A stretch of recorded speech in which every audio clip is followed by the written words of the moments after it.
get this thing started. So this is going to be a very, very, hey, Brian McLaren here. This is going to be a very, very informal thing. I like to get questions from y'all to make sure that I'm doing all my training and it's moving in the right direction, that I'm answering the questions that you're looking for. And so I did get a lot of questions from everybody from the Facebook page, and then also some individual messengers that I'm going to go through that I just kind of wanted. And if I can't answer it, or I don't feel like I'll do it justice during this training video, I will definitely make it a new training video so I can actually probably get slide decks and some different stuff to help make sure that we're all completely understanding everybody's question. But for the most part, a lot of the questions I got are actually pretty simple. So hopefully we can tackle them here today. And I'm going to break this recording up into a bunch of different videos so I can just answer one question at a time. So that way we don't have one massive hour-long video that you have to dig through to find the answer to your question. So hopefully that'll work. So, but before I get started, does anybody, because Alicia, Tiffany, and I think that's it, emailed me questions or gave me questions that because they can't be here. Do y'all have any questions that y'all want to talk about before we get started? What's going on that y'all want some help with or just want to talk through? I don't off the top of my head, but I think once we get into the questions, there might be more that come up. Gotcha. Kevin, Diana, Ryan, if not, I see a lot of y'all are muted. I know some people drive while they're doing this, so it doesn't bother me at all. I appreciate you just being on. So does anybody have any questions while I got you here that you want to go first? I actually do. I saw this morning when I woke up on Facebook. I saw a MLS posting that they're offering a buyer's commission of 3% plus $1,000 to the buyer's agent. Why would they market that property like that versus just increasing your buyer's commission? Because that $1,000 is not a percentage. So if it's a $300,000 house, you know, that they're just trying to get an even number in there. So that's just considered a bonus or anything like that. And it's actually, they just want to make sure it's like, hey, you get 3% plus $1,000. It's actually, I wouldn't say real typical, but I have seen it quite a bit, especially lately, where people do that stuff. So what I'm going to do is, let me see if I can find one of these. Sorry, guys. Who pays that bonus? So is that the realtor or is that coming out of the seller's? It'll come out of the sellers. It'll come out of the seller's thing. So more than likely what happened is that the selling agent, when they filled out the exclusive right to sell, they said, hey, look, typically we offer $6,000. And they go, well, we really need to do it. And we really need to move this house quickly. And he goes, well, would you be interested in offering like an additional incentive? Because out of that 6%, I keep 3, we give 3, you want to add like $1,000 onto it? And they say, yeah, sure. Okay, so it's now 6% plus $1,000. Depending on the price point of the house, you know what I mean? You don't want it'd just be weird to, if it's a $700,000 house, you don't want to have something that says, okay, your commission is 3.0265% to equal out to that, you know what I mean, to that $1,000. It's going to get lost in translation. So it's a little bit easier. And sorry, I have a quick question, Kevin. Is this property like a brand new property, or has it been on the market a while? Because they could have always gone back to the seller and like updated that the listing agreement, just if like, let's say it's not moving and it's been on the market for like 30, 60 days, they're not getting a lot of showings, there's no serious buyers, they could have added that in like after the fact as well. Gotcha. Yeah, it looks like it's a investor's flip. I didn't pay too much attention to it. It was just as I was scrolling, but it looked like it just finished a flip job on it. Gotcha. And that, like, again, it might just be, if she's right. If it's been on the market for a while and they're trying to find some way to move the needle, maybe they incentivize the other realtor. And, you know, otherwise, it could have been something discussed early on. It just kind of depends on the situation, but it doesn't really affect you. And by the way, guys, from an ethical standpoint, you can't, like, if they're between two houses, you can't lean on to go with that house just because you get an extra $1,000. Remember, you got that fiduciary responsibility. You got to go to them and say, you know, which one do you want? Here's the pros, here's the con, and let them make the decision. Yes, we all agree that it would be nice to have an extra $1,000 in your pocket, but you just cannot use your financial gain for the client to make a decision. If that makes, are you tracking with me? Yeah, I guess that's why I was asking, because it just seemed like it was more so of a marketing thing to drive more agents to that house, but I wasn't sure if that was. Yeah, now, I mean, it's ethical to do that, because what that's going to incentivize is if I see that, I'm going to say, you know what? Why don't we go ahead and go by and look at this one? You know what I mean? I will encourage my clients to go look at that because I might get an extra $1,000. That might be worth me driving across town. But you know, that just, you can't make that decision. You can't lean on them and say, no, you really like this one. You can't do that for your own financial gain. And by the way, guys, down here on the contract, how you fill this out, this is just a random contract I pulled. So down here at this bottom part, you'll type in 3% plus $1,000. Okay, so just so you know how to fill that out to make sure you get paid. And then pay very close attention to the HUD settlement statement. Excuse me. Pay very close attention to the HUD settlement statement when that time comes, because a lot of times title companies just get into that habit, 3%, 3%, 3%, 3%, and they don't really look down at the contract to make sure it is a true 3%. And you would be surprised how often HUDs are wrong. Basically, they're always wrong on my end. And so I'm always having to catch, especially on like the wholesale stuff, because we have other fees like transaction fees and whatnot that buyers typically pay. And 9 out of 10 times it's an incorrect HUD. So what I do personally when I'm at a closing is I pull up whatever documentation and I make sure I go line by line by line and make sure everything is correct, because they're usually wrong. That is a 100% incredibly smart factual statement. And honestly, guys, if y'all aren't checking your HUD and you're just letting your client go in and sign and it's wrong and they sign and they fund, they're SOL.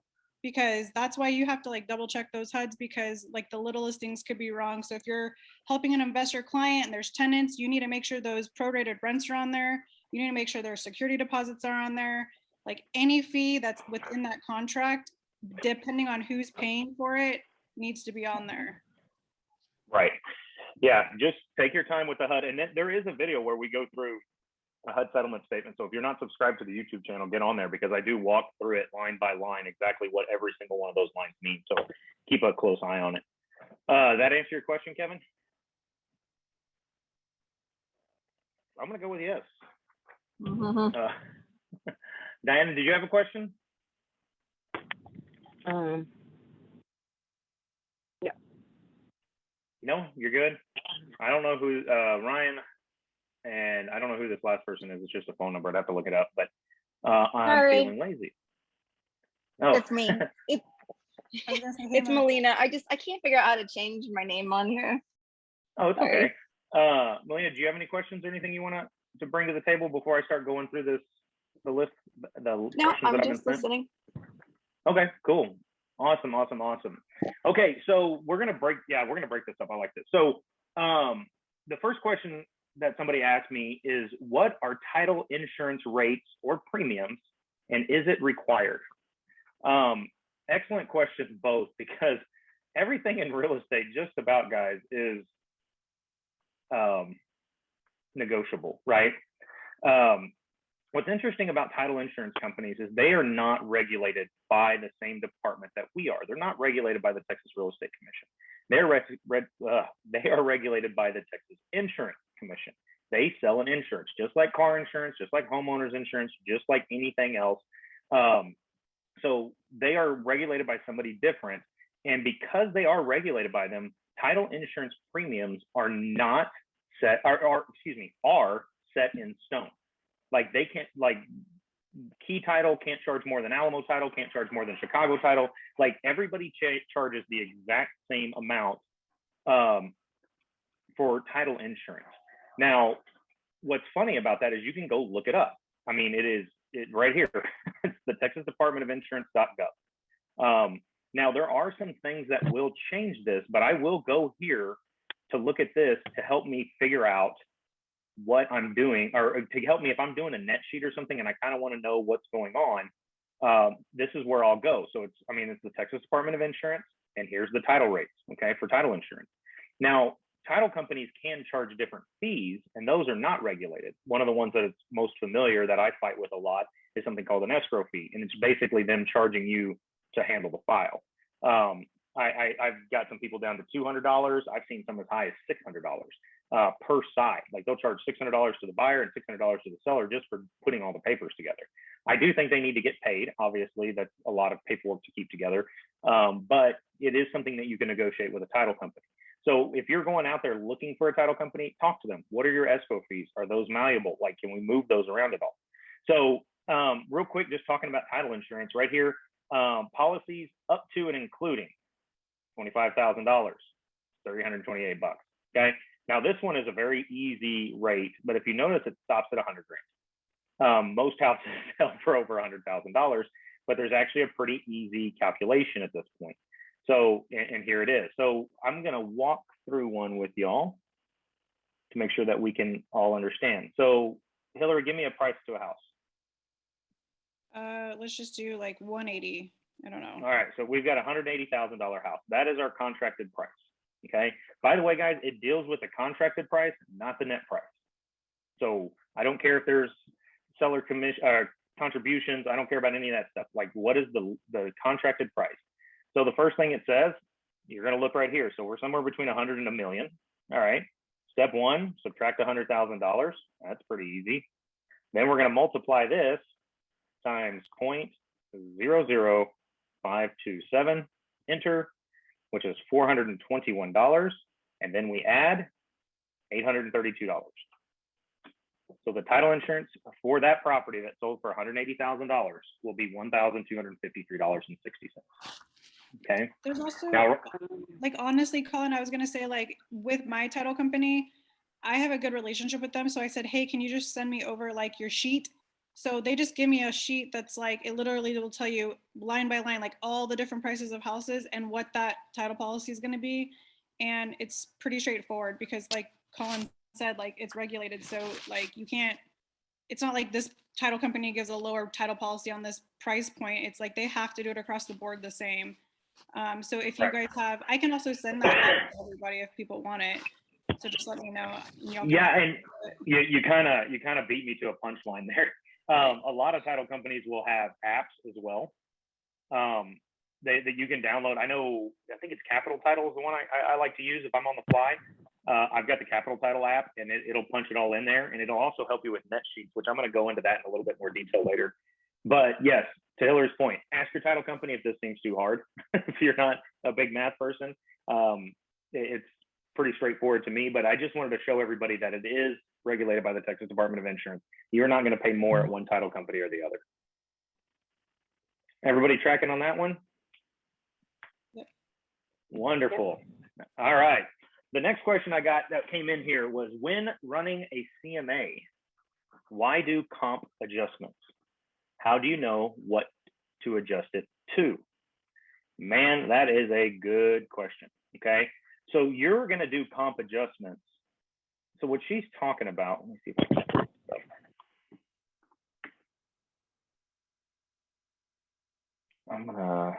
I did a CMA the other day, and I was a little bit lazy about it because it was pretty easy. But I did want to show you what she's talking about. What you do when you run a CMA is you're basically trying to act like an appraiser. You're trying to see what this house is worth, to give your client an idea of what is going on. Is it this one? Okay, yeah, so I only had 2 comps in here. So what she's talking about is this tab right here under comp adjustments.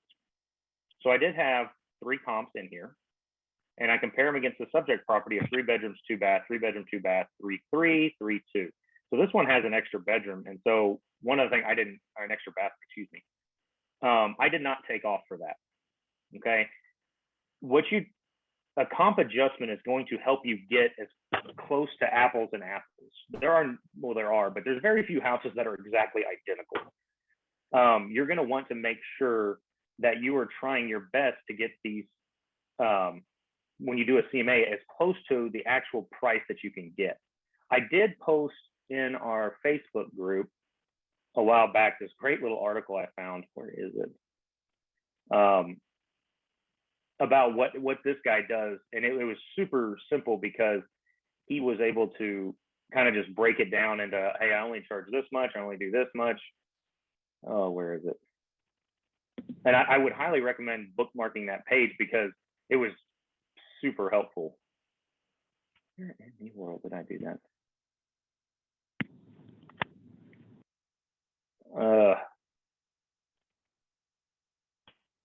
where did I do that?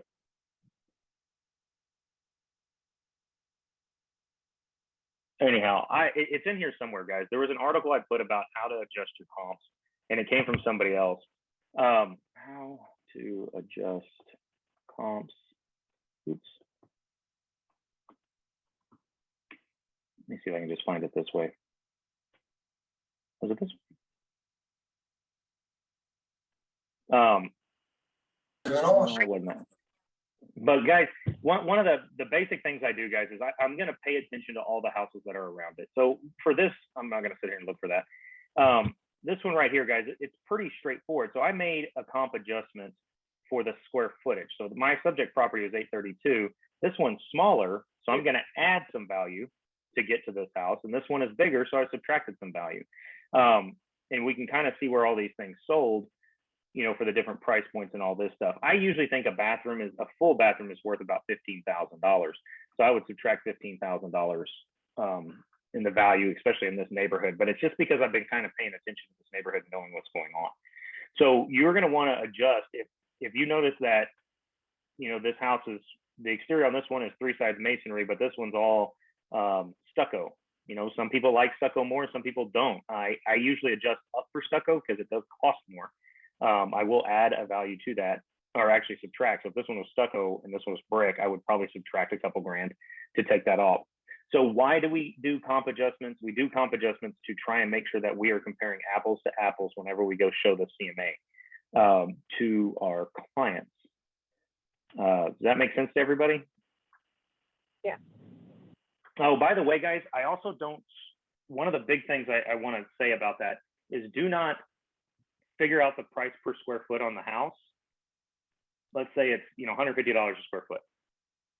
Do not, and it's 1,000 square foot smaller, do not subtract $150 a square foot times 1,000, because you're going to subtract $150,000 off that price. That's not very accurate. What I tend to do is take about 1/3 of that.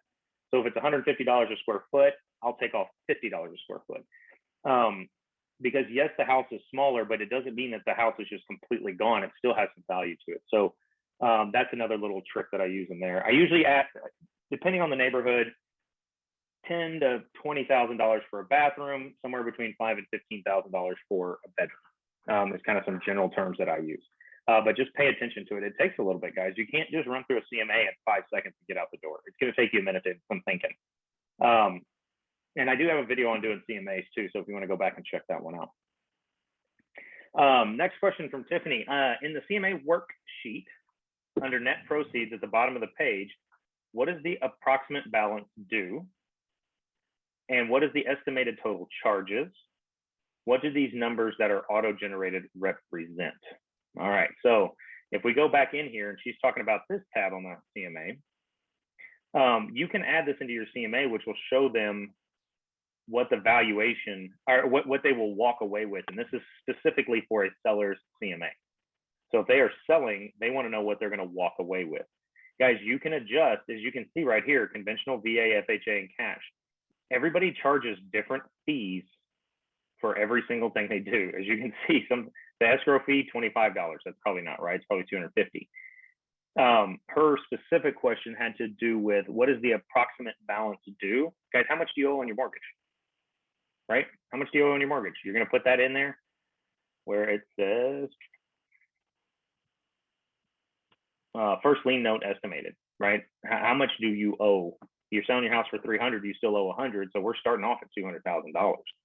Then we're going to be subtracting title insurance, you know, my fees, discount points, which that very seldomly happens now, attorney fees, recording fees, and all that stuff, and all that's on your HUD.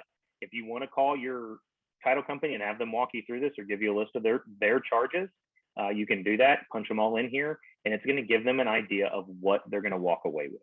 I would be very careful acting like that scripture because things change. I always tell them, hey, look, this is pretty close. I'm probably going to be between, 1% and 3% off on this because things change as we get going. There may be additional courier charges because the person that's buying this house lives in the middle of nowhere and somebody has to drive out and go get them to sign something. You know what I mean? There's things change. So make sure you're very, very transparent with that they know that, what you're saying is just not the gospel. So there's a second part to that question. And what is the estimated total charges, guys? That's everything that you get charged, attorney fees, everything like that. For the and what did the estimated number? charges, you can also just ask title to give you like a rough ballpark figure. They can figure it out on their end if you don't want to like take the time to do it. I agree. I very seldomly do that. I will pick up the phone and call title. It's good for you to do it a couple times, just so you know whenever somebody asks you, you know what they're talking about. You know, it's like, oh, they just gave me a random number, and you're like, I need more information. So do it yourself a couple times just to get familiar. What do these numbers that are auto-generated represent? I don't know if she's talking about these or these down here. So estimated total charges, guys, that's all this stuff added up.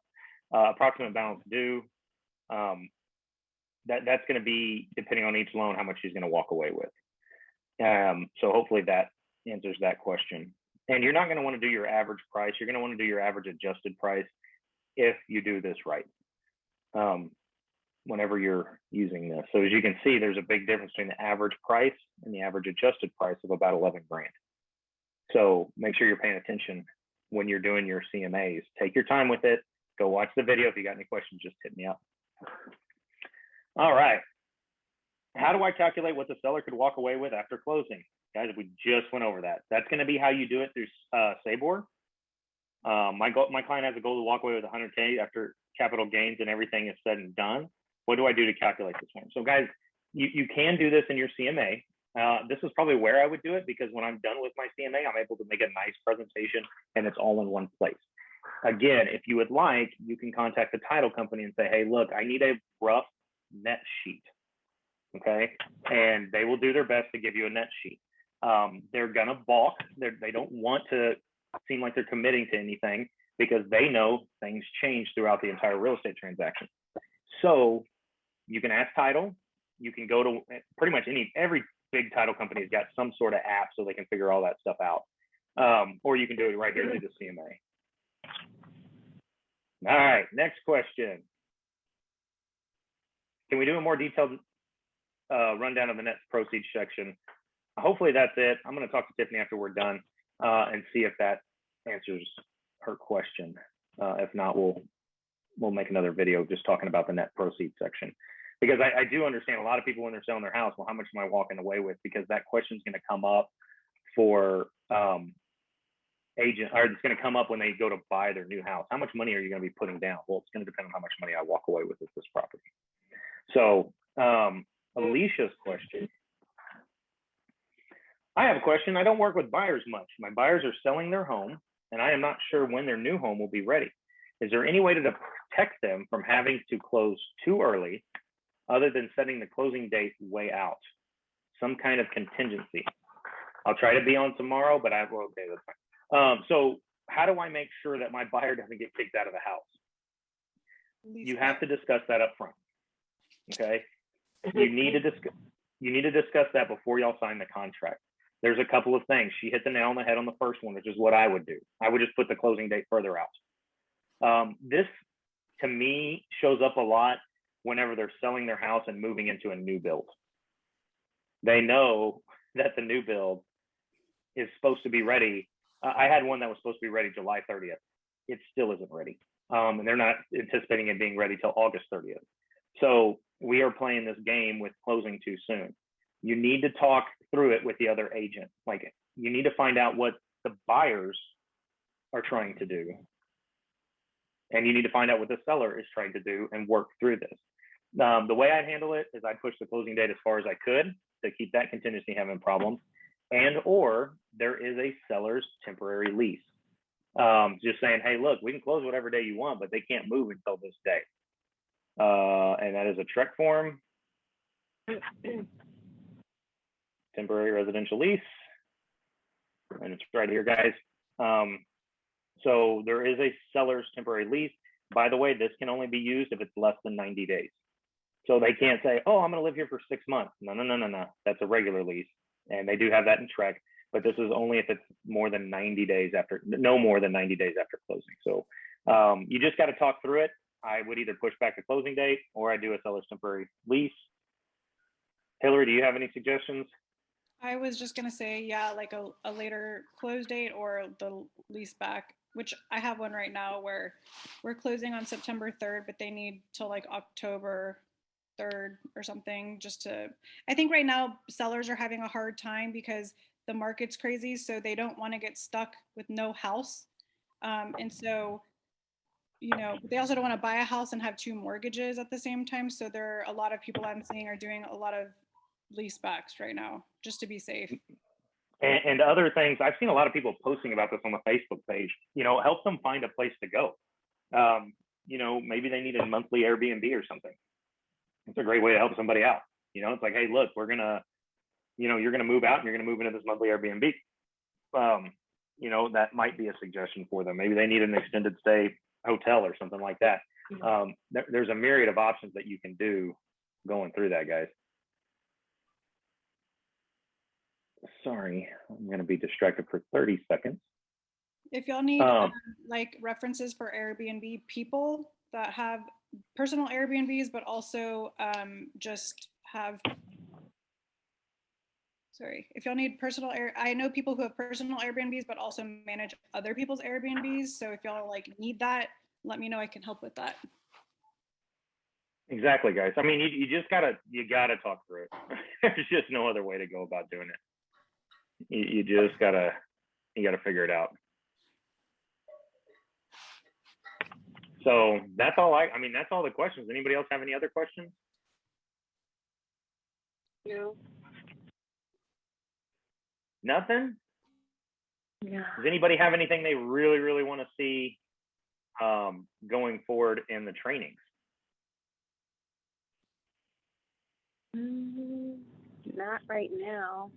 I know it's hard to do it because we have people in Houston, people in Seguin, but I'd be like really down to do like in-person trainings occasionally if there's a way to meet in person, but also like Zoom in for those that are further. Eric and I are working on that. So we're doing that. We tested that, me and him just kind of meeting in person for the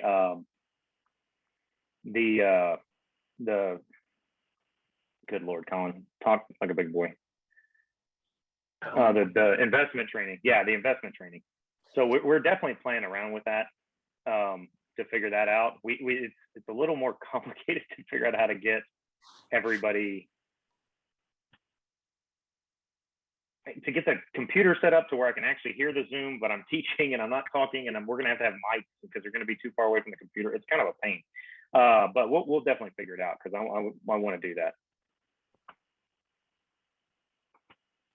So, but yeah, I miss seeing everybody, and we are still working on the party.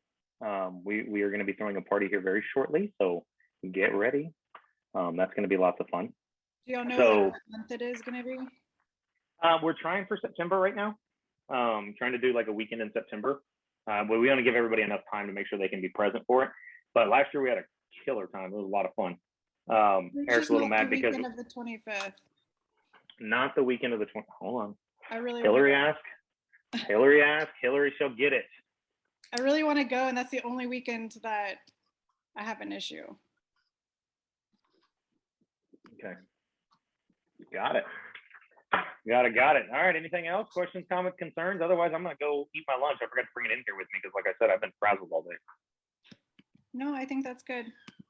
Hi, thank you. I got a quick random question, Colin. I've got a contract. I just hooked up with you guys. What's up, dude? Hey, Marco. way to be creepy. That's what I do. That's what he does. He hides. That's all I do. Comes out occasionally. I was reading mixed reviews on what contracts I can bring over to the brokerage, and I think like I don't know if it's listings you have to leave with your old brokerage, or is it It's my understanding you can bring all of them over as long as you have the permission of the other broker. Yeah, so I gotta figure out how to do that in the next. And Hillary, correct me if I'm wrong. Is that correct? You can bring everything over as long as the other broker signs off on it. Yeah, I think it's fine as long as the broker is willing to let that client go, because ultimately it's their client. I would just ask, honestly. Ask the previous broker. As far as contracts though, I don't know. That's Well, like this is a purchase that I'm on and I've already assigned actually, but I'm also on as the agent. So it's kind of So you're, the agent or the wholesaler, because I don't think you can do both. You can't assign it Yeah. and agent. You have to take one hat off and either represent somebody in the transaction or not represent anybody in the transaction and be a wholesaler in the transaction. does that make sense, Ryan? Yeah. I don't know who to represent. If I'm representing myself and I'm buying it myself, I was going to buy it myself and the deal didn't work for me, but I could wholesale it. You would just have to assign it between, is it like, are you with the seller? You No, have a contract with the seller? Or you I have have a contract. I have a contract with the seller to purchase his property. Let me Right. real quick. I think just to clarify what Hillary's asking, I think, do you have an exclusive right to sell with the home seller? No, I'm not. He's represented by a seller's agent. Oh, okay. Then I'm the buyer and the buyer's agent. You would, okay, so then you're not it's not a wholesale transaction. You're just buying it like a normal transaction. But I have you're not. annual signs and I did assign my contract. I did So you have assign, a buyer on the back end, not you. right. Then you wouldn't be a buyer's agent. You would just be the wholesaler on the transaction. And your fee wouldn't be coming from the seller. Your fee would be coming from the buyer. So the buyer You're- needs to know that they pay your fee. You're going to be The missing. seller is you're- paying a commission. I'm going to have to figure out how to get all, because I want all of this, because it's, I don't think you can make a 3% commission and an assignment fee. so I'll have to, Unless I'll reduce the purchase price by 3% with the seller and add that into the assignment fee then. So that's it's probably your best bet. net same to the buyer. Correct. That's what I was thinking. I think that would be your best bet. However, go back and there's a video. Are y'all still looking at my screen? Yeah. Yes.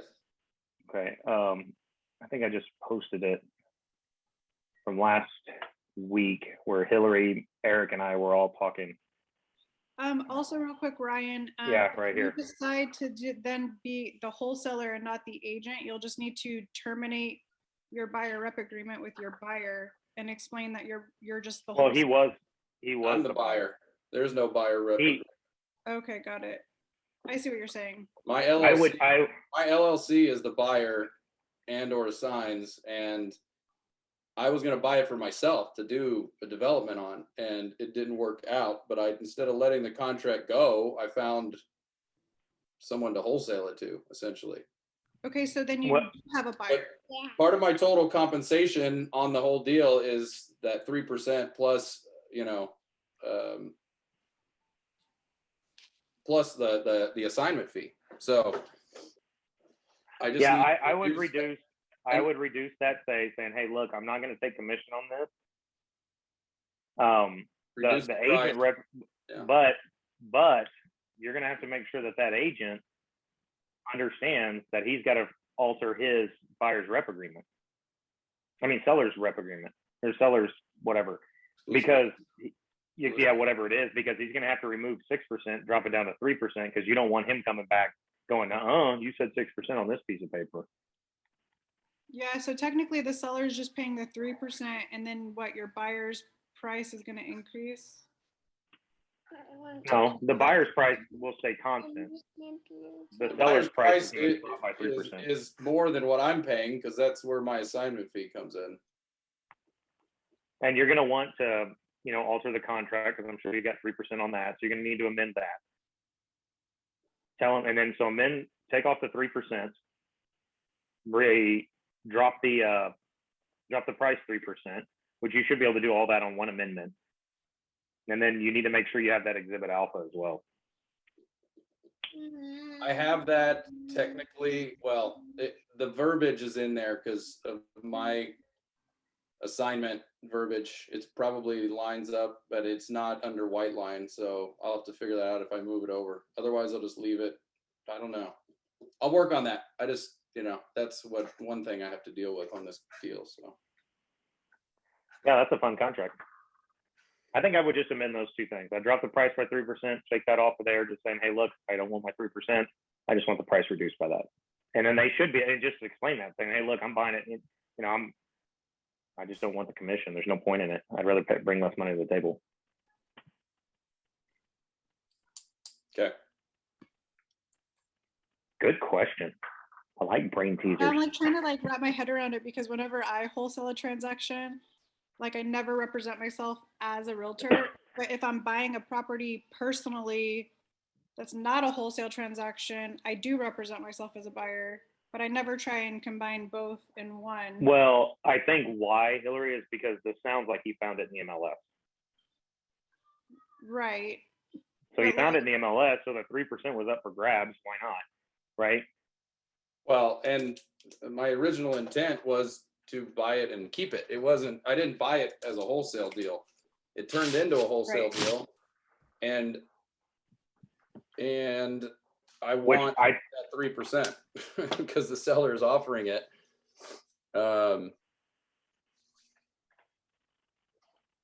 It just gets tricky with yeah, I know they're offering it, but I'm still trying to understand. You're saying you can't end up buying it, so you have a buyer who is going to buy it, right?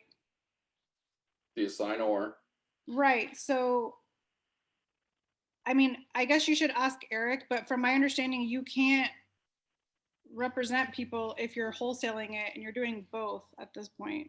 Since you're not buying it yourself and you have a back-end buyer, that's technically wholesale, unless you're just straight up representing them, but then it wouldn't be a contract between the seller and you. It would be a contract between the seller and the buyer. Unless you want to terminate that contract and add the buyer in there, then you can make that 3%.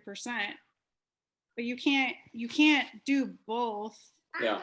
From my understanding, because you'll get that's where Trex, you can't, how are you can't represent somebody and then be a wholesaler at the same time. Well, that's why I would do the exhibit alpha, because in the exhibit alpha, it plainly states that you're not. Hold on. It says that I got that in my assignment contract with because that's all the same verbiage. Yeah, I got it from. Yeah, but and then when you do that, I say, hey, I need you to sign this. I don't want you to think I'm representing. I mean, that guy's represented, so I'm not worried about that. I would definitely have the end buyer sign this, saying, hey, I do not represent you.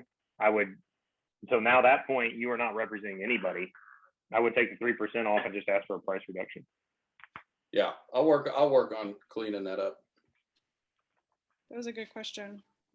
Yeah, that was fun. My mind is I don't know.